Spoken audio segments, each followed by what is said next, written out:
নমস্কাৰ আজিৰ এই ভিডিঅ'টোত মই আপোনালোকক ক'বলৈ যত্ন কৰিছোঁ ৱজ আৰু হেডৰ মাজত ডিফাৰেন্স কি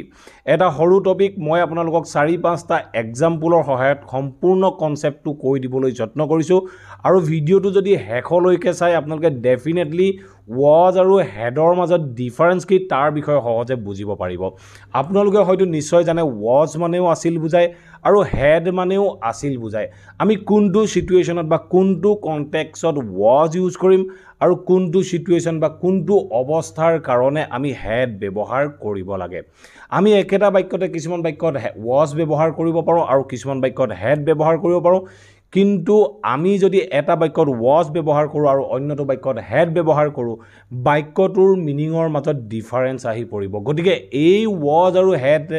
দুইটাই যদিও আছিল বুজায় ইয়াৰ সিচুৱেশনটো বুজাটো আমাৰ বাবে অত্যন্ত গুৰুত্বপূৰ্ণ আৰু আপোনালোকৰ মাজৰ বহুতো লাৰ্নাৰ্স এই কনসেপ্টত কনফিউজ হয় গতিকে ভিডিঅটো স্কিপ নকৰাকৈ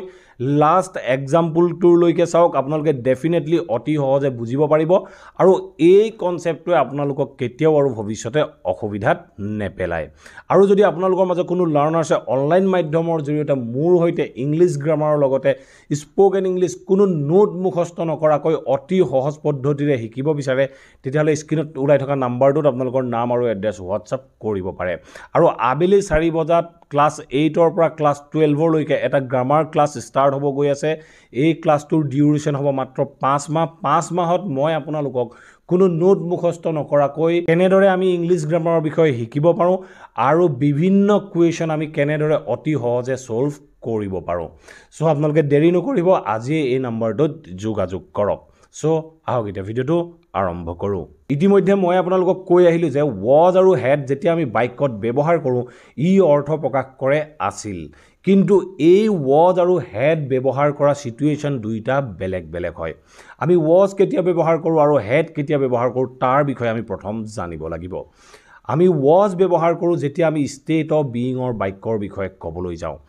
মই মোৰ যেটো টেন্সৰ ক্লাস হয় বা টেন্সৰ ভিডিও হয় হে ভিডিওটোত মই ষ্টেট অফ বিইঙৰ বাক্যবোৰ কি হয় বা আমি কেনেদৰে ক'ব লাগে তাৰ বিষয়ে উল্লেখ কৰিছো আৰু আপোনালোকে যদি কোনো নোট মুখস্থ নকৰাকৈ সম্পূৰ্ণ টেন্সৰ বিষয়ে শিকিব বিচাৰে তেতিয়াহলে হে ভিডিওটোৰ লিংক মই ডেসক্ৰিপচন বক্সত দি দিছো আপোনালোকে অতি সহজে শিকিব পাৰিব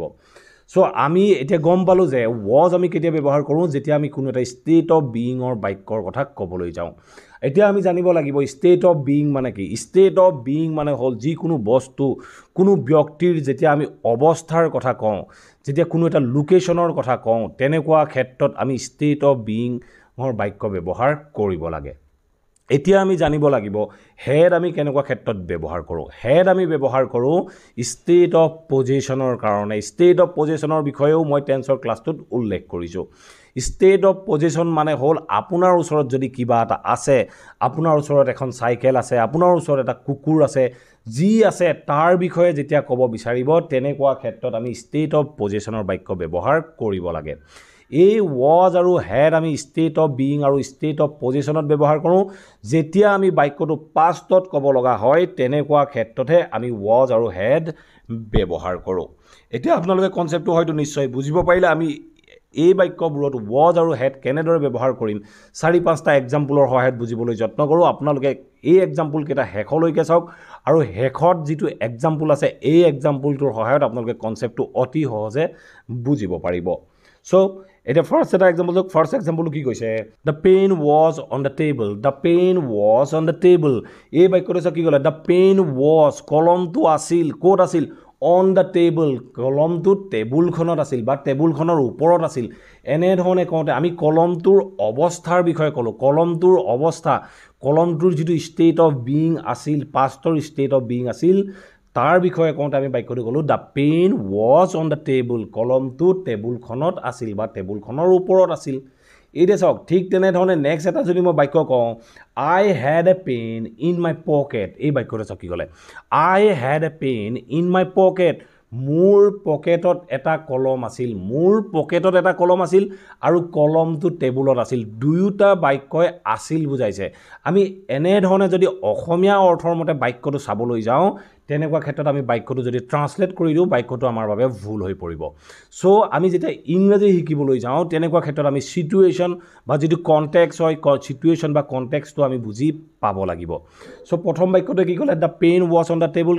কলমটো টেবুলত আছিল ঠিক তেনেধৰণে নেক্সট বাক্যটোৱে ক'লে I had a pen in my pocket মোৰ পকেটত এটা কলম আছিল দুয়োটা বাক্যৰ সিচুৱেশ্যন বেলেগ বেলেগ হয় প্ৰথম বাক্যটোৱে কলমটোৰ অৱস্থাৰ বিষয়ে ক'লে আৰু ছেকেণ্ড বাক্যটোৱে কি ক'লে আই হেড এ পেন মোৰ আছিল মোৰ কিবা এটা বস্তু আছিল মোৰ ষ্টেট অফ পজিশ্যনৰ কথা কৈছোঁ যেতিয়া আমি পজিশ্যনৰ কথা ক'বলৈ যাওঁ মোৰ ওচৰত কিবা এটা বস্তু আছিল এনেধৰণে ক'বলৈ যাওঁ আৰু পাষ্টত ক'বলগীয়া হ'লে আমি হেড ব্যৱহাৰ কৰিব লাগে এই এক্সাম্পলটো আপোনালোকে হয়তো নিশ্চয় বুজিব পাৰিলে ঠিক আছে এতিয়া চাওঁ আমি নেক্সট এটা এক্সাম্পল নেক্সট এক্সাম্পলটো চাওঁ কি কৈছে চি ৱাজ এট ষ্টেশ্যন তাই ষ্টেশ্যনত আছিল বাক্যটো কি ক'লে তাই ষ্টেশ্যনত আছিল ঠিক তেনেধৰণে নেক্সট বাক্যটো চাওক নেক্সট বাক্যটো কি কৈছে চি হেড ছাম মানি এই বাক্যটো চাওক কি ক'লে চি হেড ছাম মানি তাইৰ অলপ টকা আছিল দুয়োটা বাক্যই আছিল বুজাইছে এতিয়া চাওক বাক্য দুটাৰ মাজত ডিফাৰেঞ্চ কি চি ৱাজ এট ষ্টেশ্যন তাই ষ্টেশ্যনত আছিল মই তাইৰ অৱস্থাটোৰ বিষয়ে ক'লোঁ তাইৰ পাষ্টৰ ষ্টেট অফ বিইঙৰ কথা ক'লোঁ তেতিয়া মই ক'লোঁ চি ৱাজ এট ষ্টেশ্যন তাই ষ্টেশ্যনত আছিল ঠিক আছে নেক্সট বাক্যটো চাওক নেক্সট বাক্যটো কি কৈছে চি হেড ছাম মানি তাইৰ অলপ টকা আছিল তাইৰ পজেছ কৰিছিল অলপ টকা আছিল কিবা এটা বস্তু তাইৰ লগত আছিল বুলি কওঁতে আমি বাক্যটো ক'লোঁ চি হেড ছাম মানি এই বাক্যটো আপোনালোকে নিশ্চয় বুজিব পাৰিলে ঠিক আছে নেক্সট বাক্যটো চাওক নেক্সট বাক্যটো কি কৈছে চি ৱাজ মাই ফ্ৰেণ্ড তাই মোৰ ফ্ৰেণ্ড আছিল তাইৰ অৱস্থাটোৰ বিষয়ে ক'লোঁ তাই মোৰ বন্ধু আছিল বুলি কওঁতে মই বাক্যটো ক'লোঁ চি ৱাজ মাই ফ্ৰেণ্ড তাই মোৰ বন্ধু আছিল তাইৰ অৱস্থাটোৰ বিষয়ে ক'লোঁ অৱস্থাটো কি তাই মোৰ বন্ধু ঠিক তেনেধৰণে মই যদি এই বাক্যটো এনেধৰণে কওঁ চি হেড ছাম আদাৰ ফ্ৰেণ্ডছ এই বাক্যটো চাওক কি ক'লে তাই মোৰ বন্ধু আছিল এইটো মই অৱস্থাটোৰ বিষয়ে ক'লোঁ ঠিক তেনেধৰণে নেক্সট বাক্যটো ক'লোঁ চি হেড আদাৰ ফ্ৰেণ্ডছ তাইৰ অন্য কিছু বন্ধু আছিল চি হেড ছাম আদাৰ ফ্ৰেণ্ডছ তাইৰ অন্য কিছুমান বন্ধু আছিল বুলি কৈছোঁ মই প্ৰথম বাক্যটোৱে ক'লে তাই মোৰ বন্ধু আছিল ছেকেণ্ড বাক্যটোৱে ক'লে তাইৰ অন্য কিছুমান বন্ধু আছিল দুইটা বাক্যৰ মাজত ডিফাৰেঞ্চ আছে ডিফাৰেঞ্চটো আপোনালোকে ভাবি চাবলৈ যত্ন কৰক আপুনি যেতিয়া ক'ব যে তেওঁ মোৰ বন্ধু হি ইজ মাই ফ্ৰেণ্ড তেওঁৰ আৰু বন্ধু আছে বুলি কওঁতে আপুনি ক'ব লাগিব হি হেজ ছাম আদাৰ ফ্ৰেণ্ডছ আৰু বন্ধু আছে কিবা এটা বস্তু আছে এনেকুৱা ক্ষেত্ৰত আমি ষ্টেট অফ পজিশ্যনৰ বাক্যবোৰ যেতিয়া পাষ্টত কওঁ তেতিয়া হেড ব্যৱহাৰ কৰোঁ ঠিক আছে নেক্সট বাক্যটো চাওক নেক্সট বাক্যটো কি কৈছে আই ৱাজ ইল মানে মোৰ বেমাৰ হৈ আছিল মোৰ স্বাস্থ্য ভালে নাছিল মোৰ অৱস্থাটোৰ বিষয়ে কৈছোঁ মোৰ অৱস্থাটো কি কৈছোঁ আই ৱাজ ইল মোৰ স্বাস্থ্য ভালে নাছিল মোৰ বেমাৰ হৈ আছিল মোৰ অৱস্থাটোৰ বিষয়ে ক'লোঁ ঠিক তেনেধৰণে নেক্সট বাক্যটো কি কৈছে আই হেড এ হেডেক মোৰ এটা মূৰৰ বিষ আছিল আপোনাৰ লগত কিবা এটা বস্তু আছিল বস্তুটো কি আছিল এটা মূৰৰ বিষ আছিল তেনেকুৱা ক্ষেত্ৰত আমি বেমাৰৰ ক্ষেত্ৰতো state of being state of position ব্যৱহাৰ কৰিব পাৰোঁ চ' প্ৰথম বাক্যটো আই ৱাজ ইল মোৰ স্বাস্থ্য ভালে নাছিল মোৰ বেমাৰ আছিল আই হেড এ হেডেক মোৰ মূৰৰ বিষ আছিল মূৰৰ বিষটো আপোনাৰ গাত আছিল সেইকাৰণে মই বাক্যটো ক'লোঁ আই হেড এ হেডেক ঠিক আছে এতিয়া চাওক একেবাৰে লাষ্ট বাক্যটো এই লাষ্ট বাক্যটোৰ সহায়ত আপোনালোকে সহজে বুজিব পাৰিব চ' লাষ্ট বাক্যটো চাওক কি কৈছে he was with his younger sister এই বাক্যটো চাওক কি ক'লে he was with his younger sister he was with his younger sister সি তাৰ ভনীয়েকৰ লগত আছিল বুলি কৈছোঁ মানে মই বাক্যটোৰ দ্বাৰা তাৰ অৱস্থাটোৰ বিষয়ে ক'লোঁ তাৰ অৱস্থাটো কি সি তাৰ ভনীয়েকৰ লগত আছিল তাৰ লোকেশ্যনটো কি সি তাৰ ভনীয়েকৰ লগত আছিল চ' যেতিয়া আমি কোনো এটা বস্তু অৱস্থা গুণাগুণৰ বিষয়ে কওঁ তেনেকুৱা ক্ষেত্ৰত আমি ষ্টেট অফ বিং ব্যৱহাৰ কৰিলোঁ মই বাক্যটো ক'লোঁ he was with his younger sister ঠিক আছে নেক্সট বাক্যটো চাওক নেক্সট বাক্যটো কি কৈছে হি হেড এ য়ংগাৰ ছিষ্টাৰ তাৰ এগৰাকী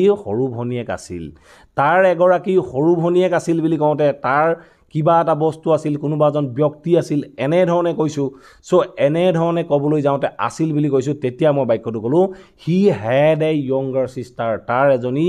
ভনীয়েক আছিল এতিয়া বাক্যটো চাওক কি ক'লে he was with her younger sister সি তাৰ ভনীয়েকৰ লগত আছিল হি হেড এ য়ংগাৰ ছিষ্টাৰ তাৰ এজনী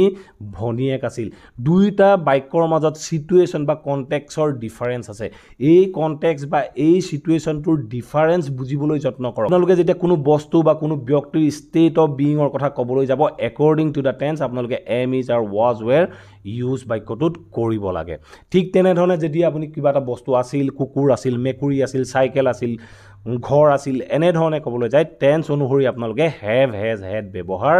কৰিব লাগিব আশা কৰোঁ এই ভিডিঅ'টোৰ পৰা আপোনালোকে নিশ্চয় বুজিব পাৰিলে ৱাজ আৰু হেডৰ মাজত ডিফাৰেঞ্চ কি যদিও দুয়োটাই আছিল বুজাই দুয়োটাৰ মাজত চিটুৱেশ্যন কি হয় কণ্টেক্স কি হয় সো যদি ভিডিঅ'টো ভাল পালে প্লিজ ভিডিঅ'টো লাইক কৰক সকলোৰে মাজত শ্বেয়াৰ কৰক বিভিন্ন ছাত্ৰ ছাত্ৰীৰ মাজত শ্বেয়াৰ কৰি দিয়ক যাতে ছাত্ৰ ছাত্ৰীসকলে এই কনচেপ্টবোৰ সহজে বুজিব পাৰে আৰু যদি চেনেলটো ছাবস্ক্ৰাইব কৰা নাই প্লিজ ছাবস্ক্ৰাইব কৰি লৈ অল নটিফিকেশ্যন অন কৰি লওক মই আপোনালোকৰ বাবে এনেধৰণৰ ভিডিঅ' ৰেগুলাৰ আপলোড কৰি থাকোঁ আপোনালোকে নটিফিকেশ্যন পাব আৰু ভিডিঅ'বোৰ চাব পাৰিব থেংক ইউ ফৰ ৱাচিং this video' have a nice day